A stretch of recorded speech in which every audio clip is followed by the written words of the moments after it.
Bueno, muy buenas tardes, queridos amigos que no te la cuenten, aquí una vez más con las entrevistas, esta vez con alguien del otro lado del océano, don José Carlos González Hurtado. Don José, gracias por atenderme, ¿cómo le va? Buenas tardes. Muchísimas gracias, padre Javier, por tenerme aquí. La verdad es que es un placer saludar desde este lado a todos los de allí y los de aquí. Gracias sobre todo porque me acabo de decir fuera de cámara, en off, que encima está cumpliendo 14 años de casado, así que este es un logro justo para este día. Bien, hago una mínima presentación. José Carlos González Hurtado es presidente de EWTN en España, Senior Advisor Global de la consultora estratégica Roland Berger y de algunas de las mayores firmas mundiales de Private Equity y consejero de varias compañías multinacionales. O sea, se dedica a la parte tecnológica, por eso digo estas cosas. Está casado, padre de 7 hijos, ni más ni menos. 14 años de casado, 7 hijos, así que no está para nada mal. Ha regresado recientemente a España después de vivir bastante tiempo fuera de su país, en Francia, en Inglaterra, Alemania, Ucrania, Rusia, Israel, en fin. No quiero ser muy largo. El tema, estamos frente a una persona que conoce del tema tecnológico, de la parte de ciencias, si queremos, duras, ¿no? Y yo lo convoqué porque me pareció muy interesante esto que voy a poner acá en pantalla, un libro que acaba de publicar, acá lo tienen disponible en Amazon, Nuevas evidencias científicas de la existencia de Dios, apenas aparecido hace muy poquito, hace un par de meses, ¿no? ¿No es así, don José? Ni siquiera hace unos 2 meses salió, realmente el 12 de septiembre, que es el día del dulce nombre de María.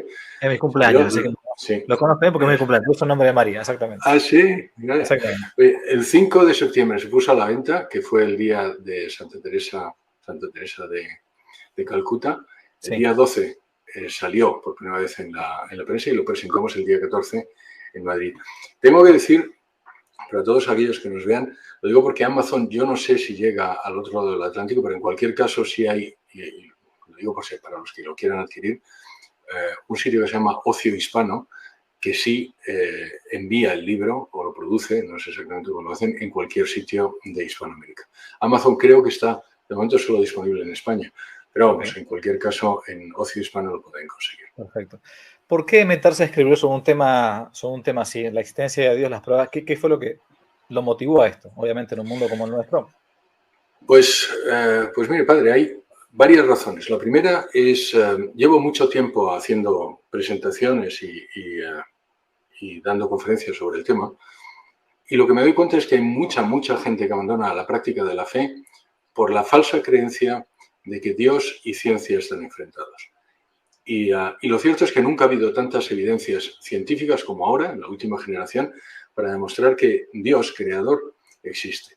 Pero luego, además, sabiendo eso, habiéndolo observado, me topé una encuesta que es de Pew Research en el año 2014 en Estados Unidos, pero yo creo que aplica verdaderamente a todo el mundo occidental, a Sudamérica y en España, desde luego, y a Europa, según la cual la mayor causa de abandono de la fe de los millennials son esa gente que está entre los 20 y tantos años y los 40 años, es precisamente esto. Es decir, el 82% de las personas que abandonan la fe, la práctica religiosa, es por una creencia que Dios y ciencia están enfrentados. Y luego hay otro estudio que también menciona el libro, de los ingleses. Vamos a suponer, para esto siempre hago la gracia, vamos a suponer que los ingleses son normales, quiero decir que nos hace que lo mismo que les pasa a ellos nos pasa a todos los demás, aunque solo sea para este caso, pero que el 65% de los ingleses, de los británicos, consideraban que la ciencia desdice a Dios. Y lo que suelo empezar diciendo, padre, es algo quizá provocador, pero ser ateo es de letras, no es de ciencias. La gente de ciencias es más creyente, más teísta y más religiosa que la gente de letras. Entonces esa es la razón. Hay un abandono de la práctica religiosa por una falsedad, unos mitos, y entonces, bueno, pues romper esos mitos.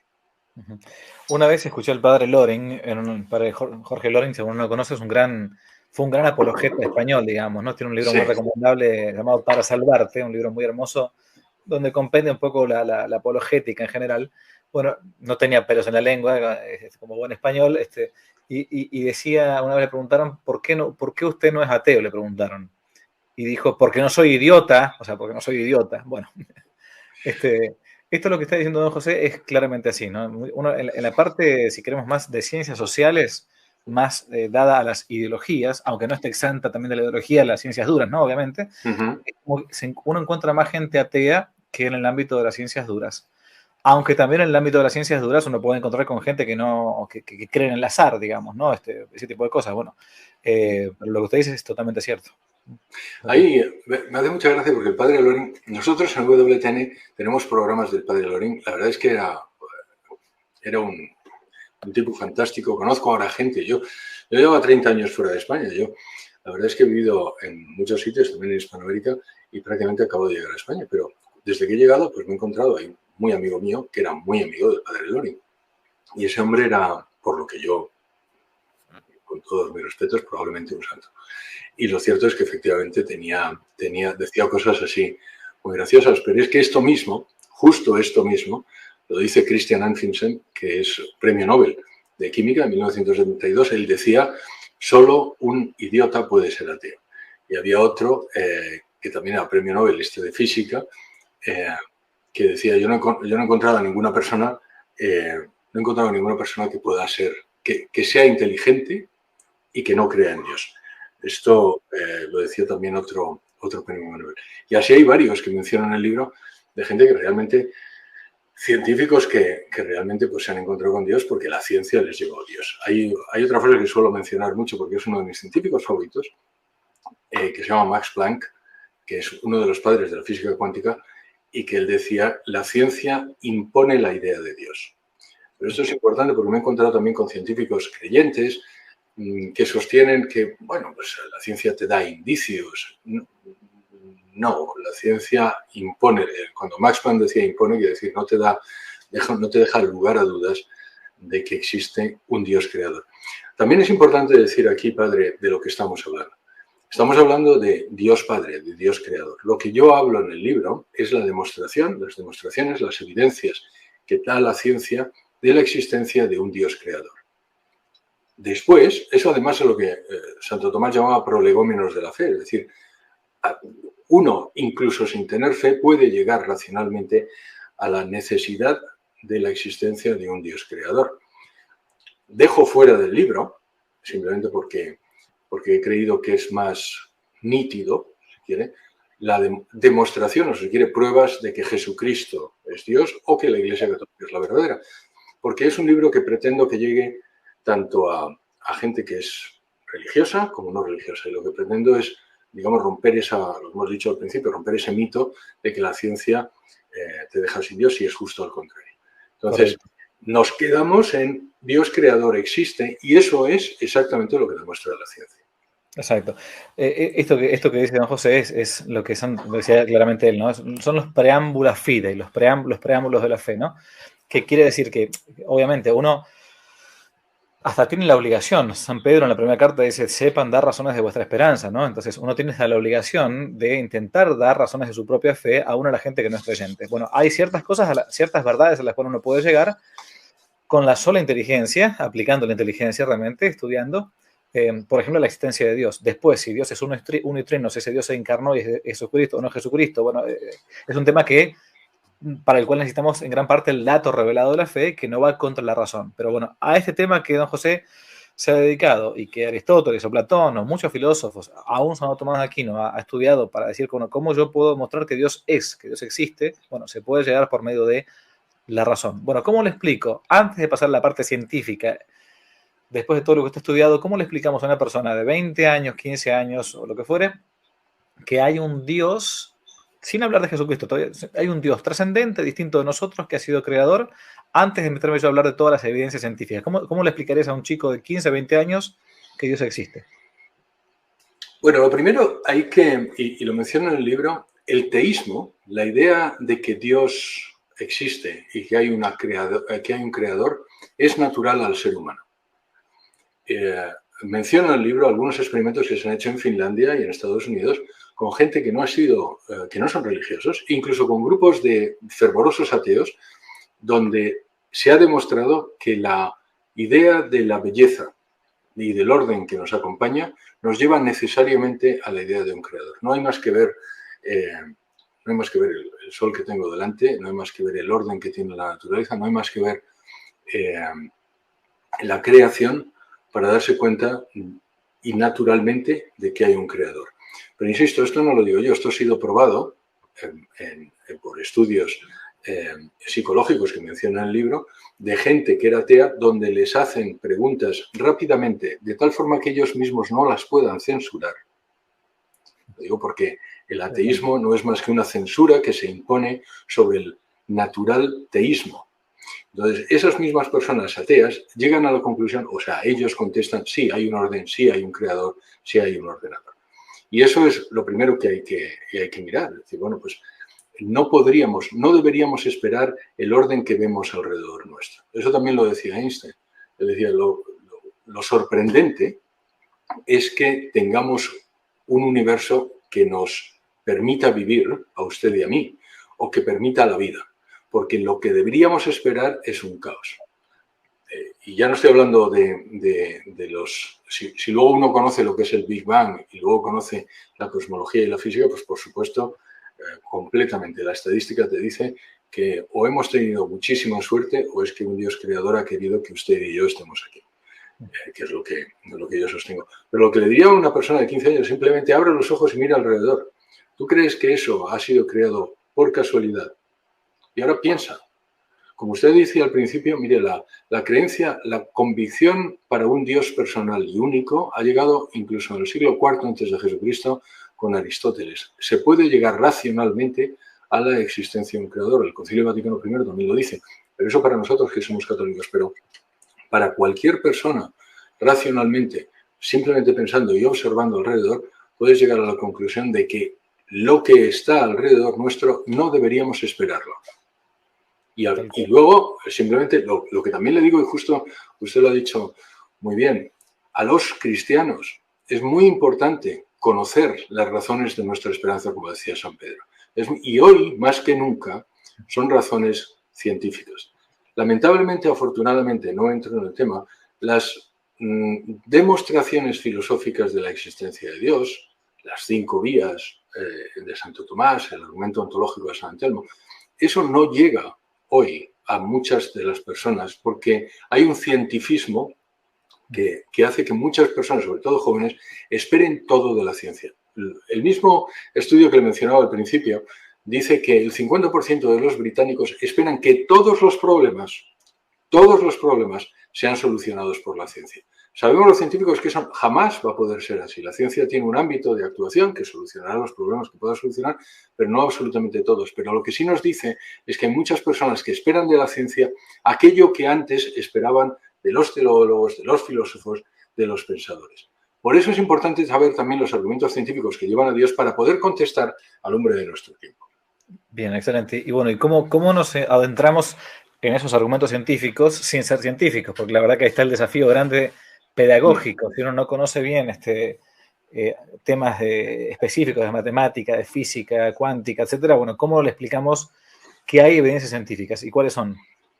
Vamos a ver, el libro está escrito para todas las personas. Y lo tengo que decir, mire, lo he comprobado con mi hijo Diego de 11 años. Es decir, la parte más dura de este libro, ahí tiene una parte que es cosmología y física, una parte que es matemáticas y una parte que es biología. La parte más dura, es que es más difícil, más abstracta, es la parte de las matemáticas. Y lo he comprobado, insisto, con mi hijo Diego, para entender que él lo entendía. Mi madre de 92 años, el otro día me llamó porque lo estaba leyendo, ella pensaba que no lo iba a entender, y me dijo, José Carlos, lo entiendo todo. Claro, también es verdad que es amor de madre, pero lo cierto es que era sincera diciendo, lo entiendo todo. Entonces, vamos a empezar, si quiere, por el principio. Un argumento que además, es importante desmontar. Hay mucha gente que me he encontrado en las conferencias que después de estas presentaciones me dice, pues yo pensaba que el argumento del Big Bang desdecía la existencia de Dios. Vamos a empezar por el principio. Justo lo contrario. Justo lo contrario. El Big Bang demuestra necesariamente la existencia de Dios. Pero vamos a decirlo de una forma sencilla. Solo existen 2 posibilidades, padre. O el universo existió desde siempre y no tuvo un principio y no tendrá un final, o el universo tiene un principio, tiene un... Espera un momentito, ¿me están? Sí. Llamando, que lo tengo puesto en mute. Voy a ponerlo. o el universo tiene un principio o nunca tuvo un principio. El universo tendrá un final o nunca tendrá un final. Esas son las dos únicas posibilidades. No existen otras posibilidades. Si el universo no tuvo un principio, eso no es un problema para los ateos. Tampoco es un problema para los creyentes, pero, digamos, no hay un principio, no me compele a creer que hubo un creador. Eso es lo que se llama el universo en estado estacionario y es lo que se creía hasta mediados del siglo pasado.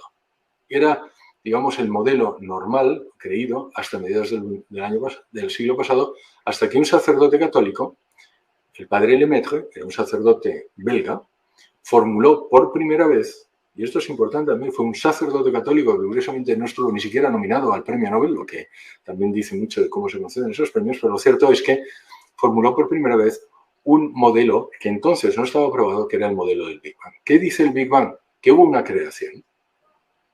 ¿Qué quiere decir que hubo una creación? Pues básicamente que el universo, todo lo creado, toda la materia, se produjo en un momento específico hace 13.700 millones de años. Calculó él. Él calculó 13.700 millones de años. Bueno, pues padre Javier, lo cierto es que después, si hago el fast forward rápido, 20 y tantos años después se comprueba que eso es cierto, con dos señores que luego recibieron el premio Nobel en 1978, descubren la radiación cósmica de fondo, que es, si quiere, el eco de aquella primera explosión. Hay una explosión y después de la explosión pues hay unas reverberaciones, vamos a decirlo de esta forma, que se miden y que ellos descubrieron en 1964. Lo publican en 1966, lo que es la ironía de la providencia, lo publican 6 meses antes de que el padre Lemaitre falleciera. El padre Lemaitre, que había sufrido un montón desde 1944, que edita su libro, hasta 1966, que fallece, porque se metían con él, porque decían, sí, claro, usted lo que es el sacerdote, usted creacionista y tal, lo llamaban de todo. En 1966, cuando fallece 6 meses antes, sabe que su teoría se ha visto confirmada, pero después se ha visto confirmada varias veces, no solo por estos dos señores que eran premio Nobel, sino por otro señor que luego fue premio Nobel en el año 2006, premio Nobel de Física, George Smoot. Él mandó también un satélite, se llama el COBE, y también calculó el principio del universo. El padre Lemaitre había dicho 13.700 millones de años y este calculó que eran 13.751 más o menos un 1%. Es decir, hasta el padre Lemaitre lo calculó. ¿Pero qué quiere decir eso? Quiere decir que hubo un momento de creación donde se creó toda la materia, pero también el tiempo. Y esto es difícil de entender, pero el tiempo es una entidad física como puede ser este bolígrafo. Quiere decir que el tiempo y todo lo material se crearon en un momento hace 13.750 millones de años. ¿Qué quiere decir esto? Naturalmente, necesariamente, pues quiere decir que hubo un ser que está fuera de lo material y fuera del tiempo al que se debe el momento de la creación. Y es eso lo que llamamos Dios. Esto que lo acabo de decir, este Big Bang, ha convertido a multitud de científicos desde entonces. Científicos que han intentado desacreditar el Big Bang y cuando se han dado cuenta de que no es posible y que es cierto, se han convertido. Hay un montón de ellos que menciono en el libro, Robert Jastrow, miren, Anton Zeilinger, que es el premio Nobel de Física del año pasado, del año 2022, él dice, las cosas que hay en la naturaleza son tan impresionantes que he decidido creer en Dios. Entonces, esa es la primera cosa que habría que decirles. Mire, el universo ha tenido un principio y teniendo un principio, además, se parece mucho a lo que dice el Génesis. Eso tampoco lo digo yo, padre, lo dicen aquellos que les he dicho, tanto George Smoot como Penzias y Wilson. Ellos escribieron todo lo que sabemos del Big Bang, se puede encontrar de una forma resumida en el libro del Génesis. Ahora, respecto del Big Bang, ¿no? Alguien podría argumentar diciendo, bueno, a ver, este está excelente. Se podría llegar a decir que hubo un inicio, pero eso no me tiene que llevar a mí necesariamente a pensar en un creador, me puede decir alguien. ¿Por qué?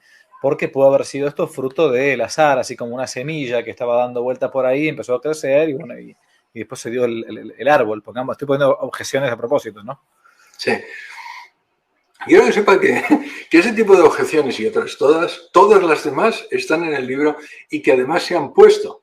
Porque precisamente lo que ocurre es que si uno es ateo, eso le deja, como decimos en este lado, por lo menos con la brocha y sin escalera, porque de pronto dices, bueno, ¿y ahora qué? Entonces, se han puesto muchísimos. Se han puesto, por ejemplo, la objeción, se decía, bueno, ya, ha habido un Big Bang, pero es un universo que rebota. Entonces, imagínense, el universo que crece, aumenta, luego se contrae, hay otro Big Bang, aumenta, se contrae, hay otro Big Bang, aumenta, se contrae. Vale, fantástico. Eso no es posible por muchas razones. Vale, no es posible por la entropía, y los explico en el libro, no es posible por muchas razones. Pero es que además, en el año 2012, hay otros 3 científicos, se llaman Borde, Vilenkin y Guth, que formulan unos teoremas y descubren un teorema que se llama el teorema del límite del tiempo pasado. ¿Qué viene a decir? Que mire, que en cualquier universo o multiverso que tenga una constante de Hubble mayor que 0, es decir, que se amplíe, ha tenido que tener un principio. Y dice Vilenkin, que por cierto, yo no sé si se ha convertido, pero vamos, al principio de sus tiempos, él era ateo, dice, nos hemos quedado sin solución. Y es uno de los que lo formula, nos hemos quedado sin solución.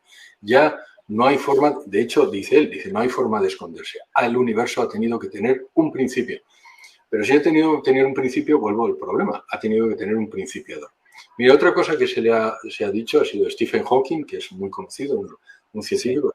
Yo creo que es más conocido porque él iba en silla de ruedas, es una persona verdaderamente inteligente, pero realmente la cantidad de cosas en las que se equivocó, yo creo que dan para mucho. Pero lo que es interesante es que él formuló unos teoremas, que se llaman los teoremas de Hawking-Penrose, según los cuales también demuestra la necesidad de singularidad. Singularidad es este momento, se llama así en física, es ese momento inicial, el momento inicial del Big Bang, es lo que se llama singularidad, y se llama singularidad porque algunas de las leyes físicas no aplican en ese momento. Este señor demostró eso, pero como luego, de hecho, tuvo fe atea, y vuelvo a decir, y es importante hacer este paréntesis, el ateísmo es una religión. Es interesante esa frase, tuvo fe atea, ¿no? Es interesantísimo, esa frase, nunca había escuchado. Sí, pero es verdad, tiene sus dogmas y además tiene sus estigmatizados, si quiere. Pues mire, hay una persona de las que menciona en el libro, que era el mayor ateo del mundo, y ahora vuelvo sobre el Big Bang, ¿vale? Que se llama Anthony Flew, que dejó de ser ateo en el año 2004. Él había sido ateo durante 50 años, escribió los manuales del ateísmo más importantes de todo el mundo. Él era catedrático en Oxford, era el discípulo de Bertrand Russell, y en el año 2004 escribió un libro que dice, Dios existe, yo me equivoqué, básicamente. Como el ateo más relevante, el subtítulo es cómo es el ateo más relevante del mundo, cambió de opinión. Por las dudas, digo esto antes que me olvide, Bertrand Russell es un famoso ateo del siglo XX que tuvo en un momento una discusión interesantísima en inglés, no sé si está en español, pero con un gran doctor en filosofía que fue Copleston, ¿no? Sí, un gran profesor buenísima sobre el tema de la existencia, ¿no?, de Dios. Bueno, sí. Ok, no, continúe, perdón. No, pero es muy importante porque Bertrand Russell es uno de los ateos más conocidos del siglo XX. Él escribió un libro muy famoso que se llamaba ¿Por qué no soy cristiano? Pero yo recomiendo a todo el mundo que mire, por favor, las vidas de estas personas. Si ellos fueron felices o no felices, porque muchas veces nos ponen modelos de personas que fueron profundamente infelices. Y Bertrand Russell es uno de ellos. Es una persona que tuvo una vida disipada en muchos aspectos, lamentable en muchos aspectos, y él mismo diría que probablemente triste. Hay un libro que recomiendo para romper estos mitos, que siempre se llama de Paul Johnson, que se llama Intelectuales, está en español, pero originalmente es Intellectuals. Paul Johnson era un escritor católico británico, ha fallecido yo creo hace 2 años, un año, magnífico, donde habla de estas vidas. Pero nos estamos desviando. Ese es Bertrand Russell, el discípulo de Bertrand Russell se llama Anthony Flew. En el año 2004 se convierte, escribe este libro y básicamente lo que dice es, mira, yo no quería convertirme. Ahora, la necesidad de la ciencia, o sea, lo que he descubierto en lo cosmológico y también en lo genético, porque recordemos que el genoma humano, el proyecto del genoma humano, también se termina por esas fechas, en el año 2000, 2003. Entonces, descubre que necesariamente tiene que haber un Dios. Y esto es lo que lo que hace que lo convierta. Pero estaba contestando el señor Hawking que era ateo. Una de las cosas que dice es, bueno, pues como no sabemos cómo se pudo formar el universo, pues se formó por la ley de la gravedad, literal. Y entonces, esto la verdad es que le llovieron críticas de izquierda y de derecha, y esto casi siempre me recuerda a la frase esta de Chesterton de cuando uno no cree en Dios acaba creyendo en cualquier cosa, porque lo cierto es que pues Paul Davies, que era otro científico, montones de científicos se le echaron encima. Yo recuerdo una frase que es poco caritativa, dice, ¿cómo un científico puede ser mundialmente famoso y un idiota? Y es que efectivamente, claro, la ley de la gravedad no es nada, la ley de la gravedad no es más que la observación de algo que ocurre. ¿Cómo puede existir un universo sin ley de la gravedad? Es decir, la ley de la gravedad forma parte del universo. Eso es como decir que una de mis células me ha creado a mí. Antes, básicamente, volviendo al tema, el Big Bang necesariamente nos pone en el momento de la creación y necesariamente nos pone en la necesidad de un creador. Y eso es lo que le pasó a Anthony Flew, lo que nos ha pasado a tantos otros. Sada Salviander en Estados Unidos, que está dedicando ahora su vida a la apologética, y ella era atea, y después de conocer las nuevas evidencias científicas, pues se dedica a esto. Esa es una evidencia científica, la del Big Bang, por ejemplo. Y digo para que uno también sepa que cuando le quieren refutar diciendo que Dios no puede existir porque fíjate el Big Bang, bueno, evidentemente es una. Pero hay más de una. Hay muchas más. De hecho, en el libro, como le he dicho, hablo de las cosmológicas y física, de las matemáticas y de la parte de la biología. En la cosmología y la física hay otra que también, del mismo modo que el universo tuvo un principio, el universo tendrá un final. Además, esto yo creo que es muy bueno porque de una forma fácil uno aprende conceptos científicos que creo que pueden utilizar ahí fuera. Y siempre digo, con el cuñado petardo, el vecino que es un pesado dándonos la lata, pues le dices, no, pues mira, la segunda ley de la termodinámica demuestra la existencia de Dios, y lo dejas callado, lo dejas planchado. Pero esta es otra, la segunda ley de la termodinámica también demuestra la existencia de Dios. Y parece muy complicado, pero la segunda ley de la termodinámica es muy sencilla, y lo voy a explicar en un segundo. Primero hay que decir, también hubo un científico católico que fue el primero que lo formuló, y se llamaba, un austríaco que se llamaba Boltzmann. Y también, como al padre Lemaitre, le hicieron la vida imposible. Porque claro, que el universo termine también nos hace pensar que hay algo fuera del universo. Mire, hay a ver si consigo encontrarla, hay una frase que siempre cito cuando menciono esto, y no digo quién lo dice, pero es un famoso ateo hablando a otro famoso ateo. Con lo cual, como dicen en derecho, si la parte confiesa, relevo de prueba, ya no tengo que demostrar nada. Antes de que la segunda ley de la termodinámica fuera confirmada, que, insisto, lo que dice es que el universo tendrá un fin, en 1869, este señor, que es ateo, le decía a su mejor amigo ateo, le decía, el estado de gran calor, estoy leyendo del libro, en la página 40, el estado de gran calor, a partir del cual todo se enfría, es absolutamente inexplicable e incluso una contradicción, puesto que ello presupondría la existencia de Dios. Claro. Esto se lo escribe Federico Engels a Karl Marx, en 1869. Básicamente lo que está diciendo es, si el universo se termina, tendría que haber un Dios, y como tú sabes, mi querido amigo Carlos, eso no puede ser. Bueno, pues esto también es una evidencia, y eso también se demuestra. ¿Qué es, insisto, la segunda ley de la termodinámica? Pues que, mire, el orden se dispersa, es lo que se llama la entropía. La entropía es la medida del orden en un sistema. Y la entropía siempre aumenta, es decir, el desorden aumenta. Y suelo decir, esto es como la habitación de mi hija Clara. Salvo que uno le meta esfuerzo desde fuera, siempre tiende a desordenarse. Bueno, pues el universo igual, de tal forma que el universo tiende a perder energía y llegará un momento que tenga la muerte térmica del universo, que pasará dentro de trillones y trillones de años, pero pasará. Y si eso pasa, también demuestra que lo mismo que cualquier otra cosa creada, todos tenemos un principio y tenemos un fin. Y también necesariamente que tiene que haber algo fuera del universo que haya sido lo que creó o lo que queda después del universo. Y eso que está fuera del universo es lo que llamamos Dios. Esa es otra. Pero también, y esta sería más complicada, pero también hablo de los argumentos de Heisenberg, del principio de indeterminación de Heisenberg y de la física cuántica que demuestra también la existencia de Dios. Heisenberg es probablemente el físico más importante del siglo XX con permiso del señor Einstein.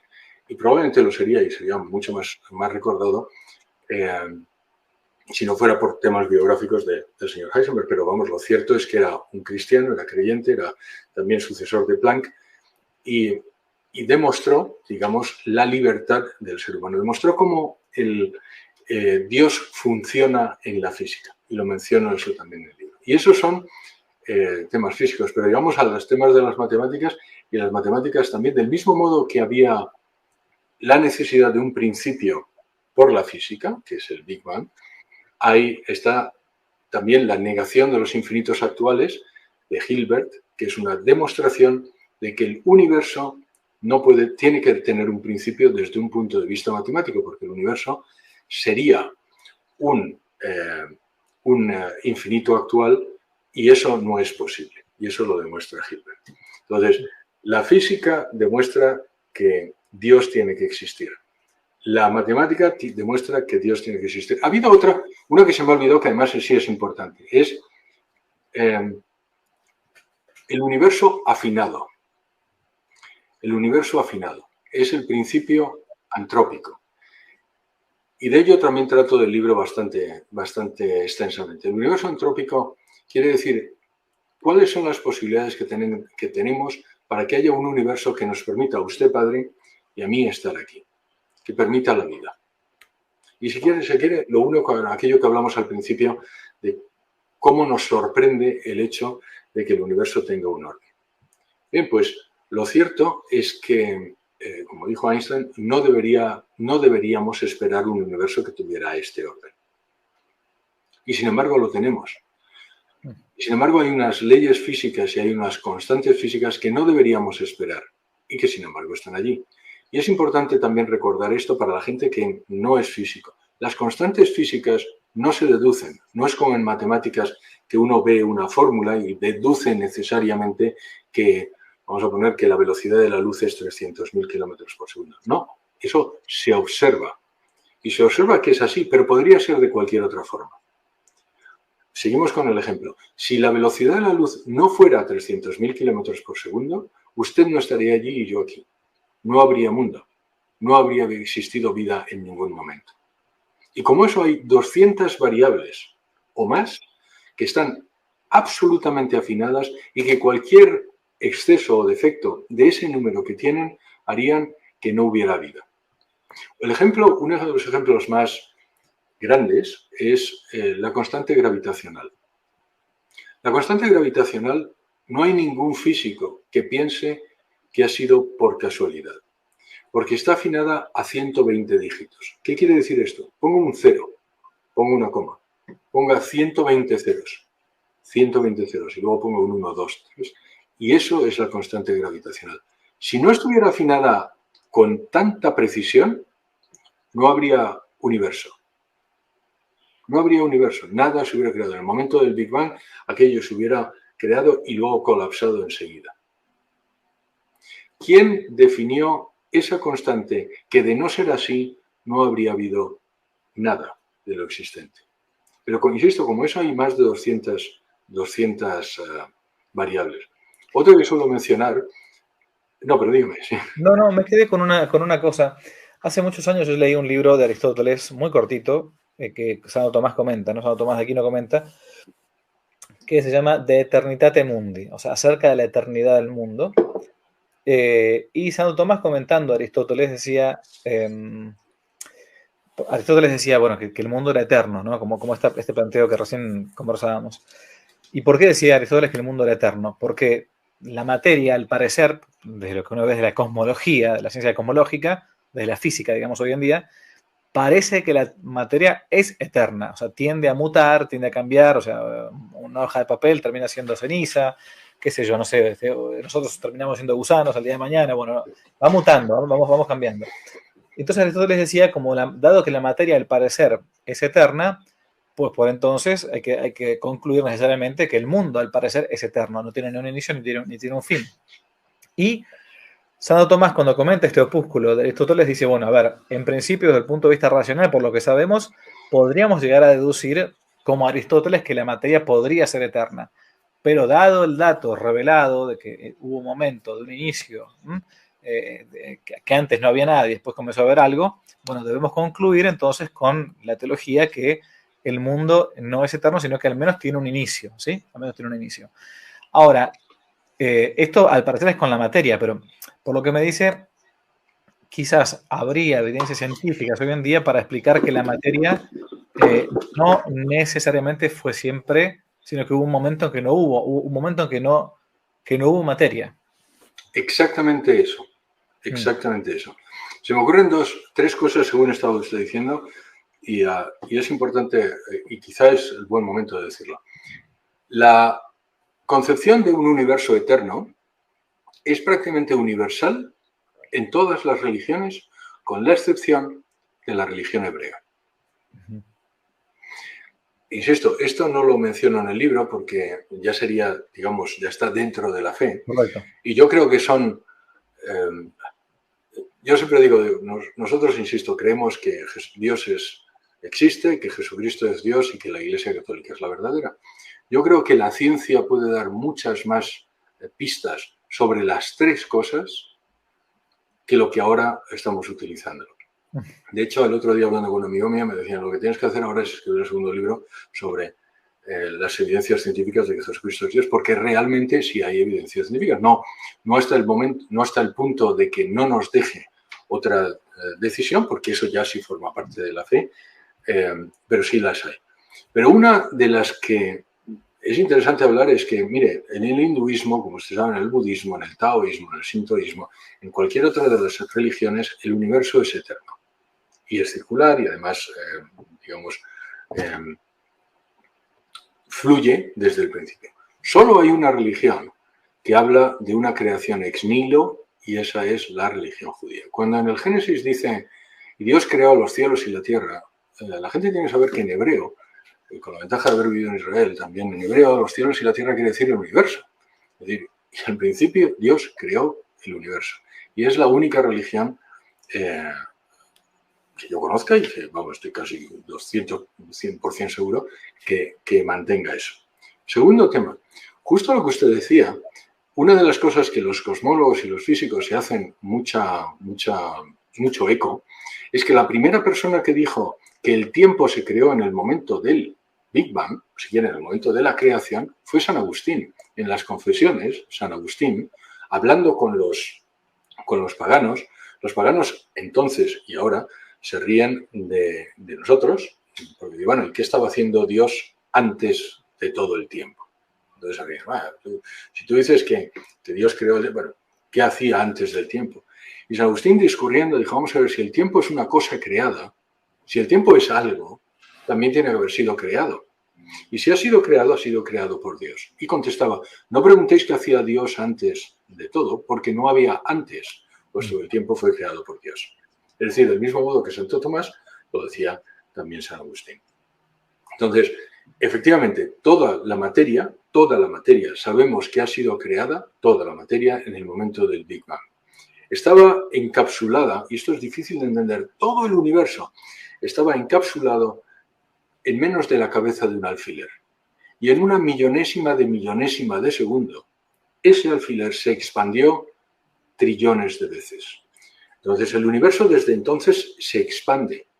Pero es importante también saber que el universo tiene límites. Sabemos que el universo es, como decimos en España, no hay más cera que lo que arde. El universo tiene 10 elevado a 53 kilogramos de masa.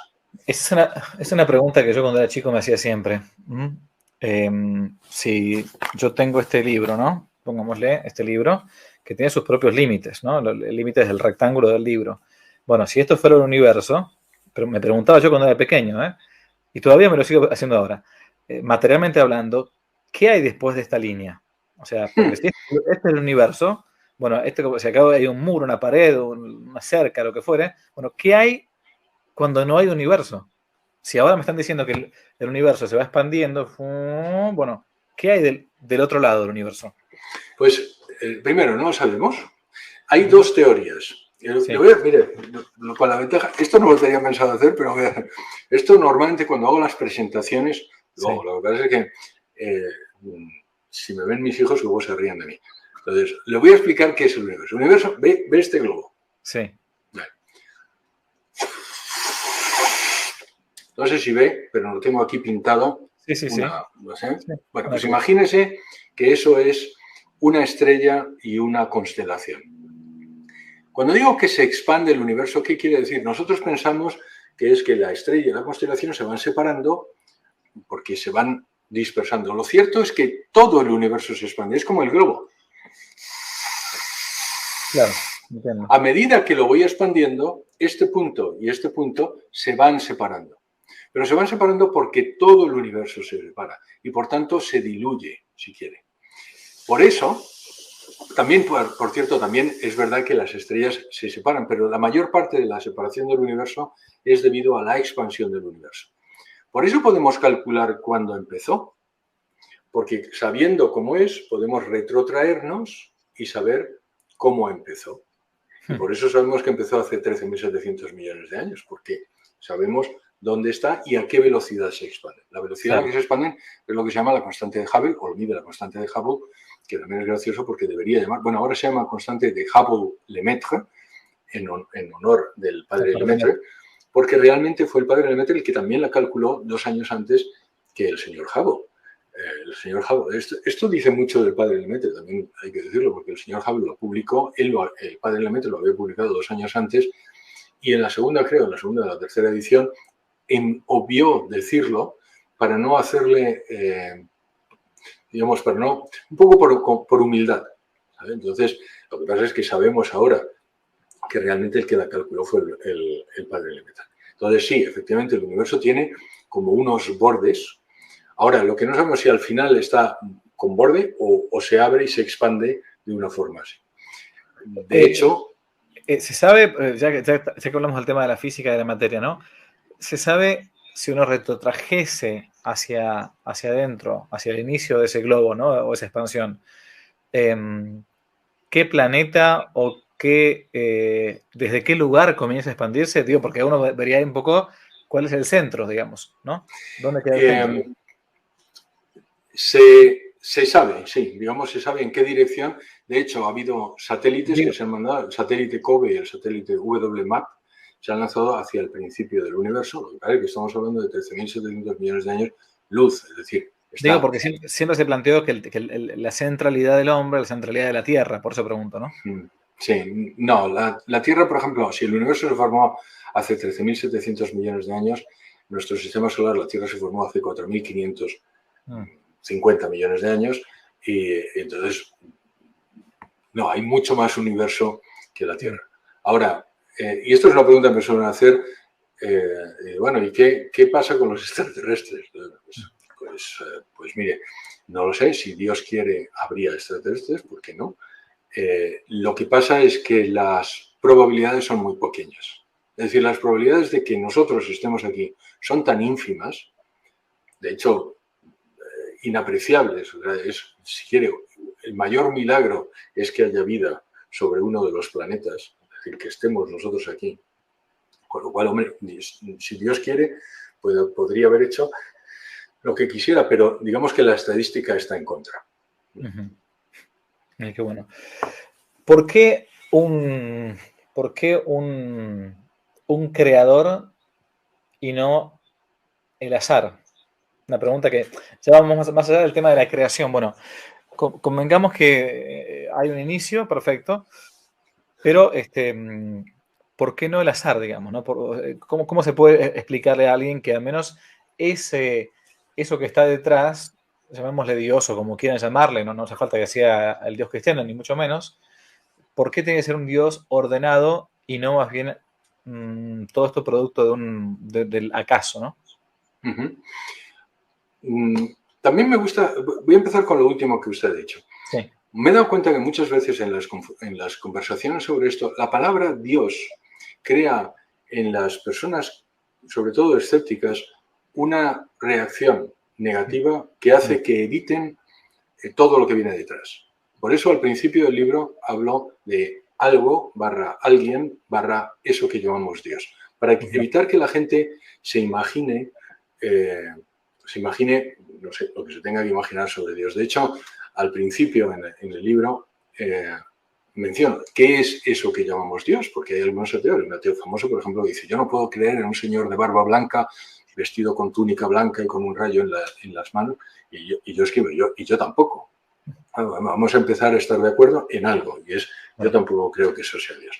Entonces, lo primero es efectivamente, mire, eso que llamamos Dios, esa inteligencia, que además vamos descubriendo cuáles son sus características. Sabemos que es inteligente, sabemos que cuida de la creación, sabemos que no es temporal, sabemos que no es material. Eso lo sabemos porque está fuera del Big Bang. Entonces, ¿por qué no el azar? Bien, otra cosa que hay que decir es, y también me gusta decirlo, existen dos posibilidades solo. O bien somos creación de Dios, que quiso que usted, padre Javier, esté allí y yo aquí, y vamos a pensar solo eso un momento, y que sabemos que si él no quisiera, en este momento yo dejaría de hablar. Con lo cual, hay quien cree, como yo, que somos, cada momento de mi vida es una decisión deliberada de Dios, y por tanto, eso me confiere una... Yo siempre que digo esto doy gracias. Me hace dar gracias y decir, bueno, pues mira, si estoy aquí soy porque alguien quiere, o alternativamente soy producto del mero azar. ¿Qué consecuencia tiene esta segunda? Pues mira, también lo digo ahí, hay un ateo que se llama el señor Singer, que realmente me parece que tiene unas creencias poco encomiables, que considera que somos aproximadamente, que tenemos más o menos el mismo valor que una cucaracha, o con procesos mentales más sofisticados, porque al fin y al cabo una cucaracha también es gracias al azar, y si una cucaracha, una rata o el perro del vecino es gracias al azar y yo soy gracias al azar, y simplemente he tenido un poco más de suerte y tengo procesos mentales más elevados que el perro, la cucaracha o la rata. Entonces, esas son las dos opciones. O bien sabemos que somos una creación deliberada de alguien que nos quiso, o bien pensamos que somos el producto del mero azar. Yo, como soy un hombre práctico, ya solo por eso, para tener una vida más feliz, yo elegiría lo primero. Pero vamos a suponer que la gente es masoquista y digo, no, pues yo quiero sufrir mucho y soy producto del mero azar y no soy más que una cucaracha. Bueno, pues vamos a ver cuáles son las alternativas. Y le pongo un ejemplo. Si nosotros viéramos que a nuestro vecino le toca la lotería hoy y mañana, y al día siguiente, y al día siguiente, y al día siguiente, y todos los días, pensaríamos que nuestro vecino está haciendo trampa. Y que sabe cuál es el número que va a tocar y que está haciendo trampa. Si alguien juega a la ruleta y sabe que va a tocar el número 11 y luego el 12 y lo va cambiando, pues alguien podría decir, oye, este tipo está haciendo trampa, sabe dónde va a caer la bola. Es gracioso que pensemos eso así y no nos demos cuenta de que eso es precisamente lo que nos ha pasado. Le voy a poner solo un ejemplo. ¿Se acuerda que mencionaba lo que es la entropía? La entropía es la medida del desorden en un sistema. Bien, pues hay un señor que se llama Roger Penrose, que fue premio Nobel del año 2020, que ha calculado cuáles son las posibilidades de tener un universo como el nuestro, con la entropía como el nuestro, que permita la vida y que por tanto nos permita a ustedes estar aquí a mí. Porque es verdad que tenemos un billete de lotería, pero claro, no tendríamos mucha suerte si solo se hubieran repartido dos. Pues tenemos un 50% de posibilidades. Realmente está bien, pero no hay. Y si hubiera 3, un 33% de posibilidades. Si hubiera 10, pues un 10% de posibilidades. Entonces él calculó cuántos billetes de lotería se han repartido. Decimos, tenemos el billete ganador, puesto que estamos aquí. ¿Cuántos billetes se han repartido? Solo basándose en la entropía. Entonces él calcula el número de bariones que hay en el universo, que son 10 elevado a 81, y calcula cuál es la entropía del barión, que es 10 elevado a 43. Pero como la entropía realmente es, esto ya es un poco más complicado, pero vamos, son espacios de fase y se calcula con el logaritmo, básicamente el número de billetes de loterías que se han repartido, ¿padre? Son 10 elevado al factorial de 10 elevado al factorial de 123. Tenemos el billete de lotería que nos ha tocado de entre todos esos billetes de lotería que se han repartido.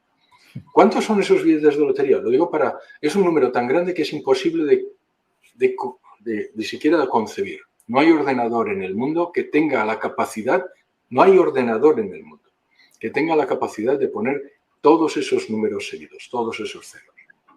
Siempre suelo decir, imagínese todo el universo. Descomponga el universo en átomos. Cada uno de esos átomos dele un número 0. Bueno, pues todavía hay más en ese 10 elevado al factorial de 10 elevado al factorial de 123. Y nos ha tocado el número de lotería de todos esos que se han repartido.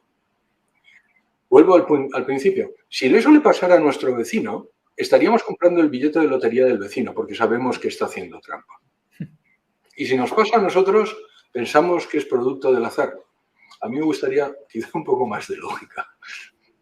Es impresionante. Esto es lo que justamente a veces falta o de lo cual carecen muchas personas que o por algún problema o por una mala educación o por ignorancia o por prejuicios también puede ser, no quieren aplicar la inteligencia a estas posibilidades. Bueno, don José, creo que por lo menos para una introducción, para gente que no conoce todavía el libro, es bastante interesante. Acá tenemos el libro. Usted me decía que no se conseguía quizás más que en España, pero yo creo que en Amazon, como uno lo puede... Yo creo que en Amazon no lo mandan a Hispanoamérica, por eso siempre les digo, vayan a Ocio Hispano, Ocio Hispano, que no sé cómo se llama, Ocio Hispano, Nuevas Evidencias Científicas, y allí se lo mandan a prácticamente todos los países de Hispanoamérica. Excelente. Bueno, espero que tenga bastante éxito. Ahora está haciendo algunas presentaciones, supongo yo que en España. ¿No? Estoy haciendo presentaciones en España y la verdad es que también presentaciones a través de Zoom, a través de esto, sobre todo en Estados Unidos. Y sí, vamos, estamos... Tengo que decir que todos los derechos de autor van para EWTN, porque también es... Yo soy el presidente, como usted ha dicho al principio, de EWTN. EWTN es el canal católico del canal de la Madre Angélica, el canal de televisión católico. Y entonces, pues lo estamos... Llevamos 2 años en España y lo estamos empujando en España, que mucha falta hace, a mi juicio. Y entonces, lo bueno es que toda aquella persona que compre el libro, además hace una obra, si quiere, buena, puesto que hace una donación para WTN. Así es. Bueno, le agradezco mucho el estudio y la divulgación, sobre todo para estos tiempos que, como siempre, hay que saber dar razones a nuestra esperanza. Dios les bendiga mucho. Muchísimas gracias a usted y que Dios le bendiga a usted y a todos los que nos ven. Adiós. Gracias por el tiempo. Chao, chao. Si les gustó el video, aparte de suscribirse, activar la campanita y comentar, en la descripción de este video se van a encontrar con el link de la plataforma Patreon, un modo concreto de apoyar este apostolado que intenta hacer una contrarrevolución cultural y espiritual. Dios les bendiga y que no te la cuenten.